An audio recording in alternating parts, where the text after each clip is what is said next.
let's find out what the outlook is when it comes to ASK's auto capex roadmap. Kuldip Singh Rathee is the chairman and managing director now of ASK Automotive, joining in.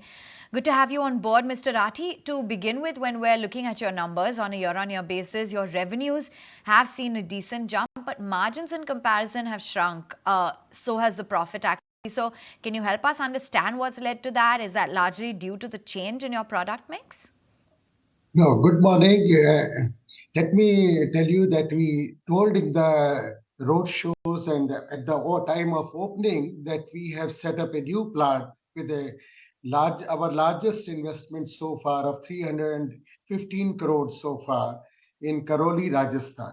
So that plant will be commissioning fully it will start commissioning in January, early January, So because of the depreciation, because of the interest, such of huge investment, these results look like that. So when will the rollout of the plant happen? When will you reach capacity utilization? What are your back-end tie-ups? When we set up the plant, we have to commission all the manpower, all the engineers, everything, the staff, and that costs have been pretty high. The UAVs are going on, which are likely to finish before 15th January, and but it will roll out in the January itself, So the Q4 will be a very normal quarter, and then on everything will be in the normal. So when the plant would kick in, when will the margins of the new plant would start blending with your old averages? They will start from Q4, depending on the utilization, percentage utilization, and every quarter it will keep on improving.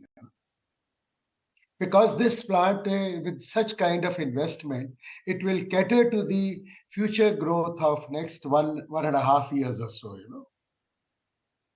Your OEMs are the same, or you would be adding new OEMs from this plant? We are adding new customers. We are supplying to so many prestigious OEMs. So we'll go with their growth. And as you know, the H1 also was not too good for the two-wheeler industry. But as per the FADA report, after the Navratras, the two-wheeler industry has picked up. And I think the H2 is going to be much better for the two-wheeler industry than H1.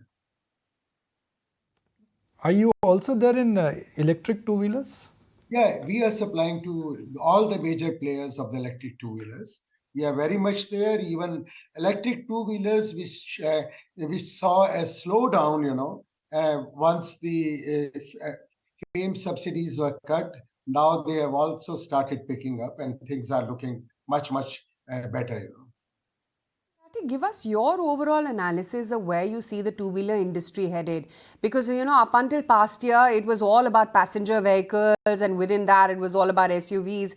Now, suddenly you've seen, two-wheelers make a comeback. And a lot of these two-wheeler players are tying up with the international dominant players in the world markets as well and coming back into India. What's your reading as to who's going to win the race? Well, I can't comment on who will win the race, but let me tell you about the two-wheeler industry. This is the only industry probably which has not even reached the peak of 18-19.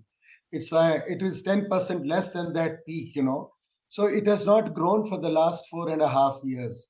So I feel this is the segment which is likely to grow now, and that optimism has started from this festival season. As I said, there was 21% growth in the festival season, And I think that now that the rural economy is picking up, the money is going into the hands of the bottom of the society, bottom class of the society. I think the two-wheeler industry is looking up, and now I see a bounce back, especially with so much of infrastructure spending. Look on your order book, and how do you see it reflecting in the second half of the year? The second half is much better than the first half. So if the two-wheeler industry was growing in almost like single digit. Yeah. And then that means the auto ancillary sector will grow in maybe double digit, right? If two-wheeler industry comes back in a comfortable double-digit growth for FY25, then what happens to the ancillary units? I mean, will they be... as you must have seen, our track record is that we have outgrown the industry by 5 to 7% for the last 10 years or 15 years or even 20 years. So I can only tell you that whatever rate the two-wheeler industry grows, we'll outgrow the industry. The industry is right now having a challenge in terms of margins. Yeah. And typically, when margins are a challenge for OEMs, they tend to cut cost at ancillary suppliers, and they tend to just squeeze out efficiency. How are your long-term contracts in your new plant? I mean, are they completely based on price pass-through, up and down doesn't matter? You will make the same margins. No, in fact, the good part is that now we are totally hedged as per the commodity prices are concerned, because we have seen so much fluctuation in the commodity prices after COVID. But all the customers, they have fully hedged us back to back, so that speculative loss is not likely to not no more will be there. But the margins, as far as margins are concerned, we are venturing into exports. There's a big focus on the export side where margins are much better. And we are looking for new opportunities in the PV segment also. So we are now hedging towards other segments. And as you must have seen, that we diversified 4 years back into the non-automotive sector, also in exports, where we have much better margins. Given that you have spoken about revenue getting a boost to the increase in volume of aluminium, lightweight, precision solution, and the safety control cable segment, what is the outlook on both of these segments driving growth ahead, and what will the product mix look like over the next 2 to 3 years? No, we will outgrow the industry, as I told you, by 5 to 7%, whatever rate the industry grows. But these two segments will keep on growing at a much faster pace. Not only these two sectors of the safety control cables and aluminium lightweighting precision solutions, but also exports will also grow phenomenally.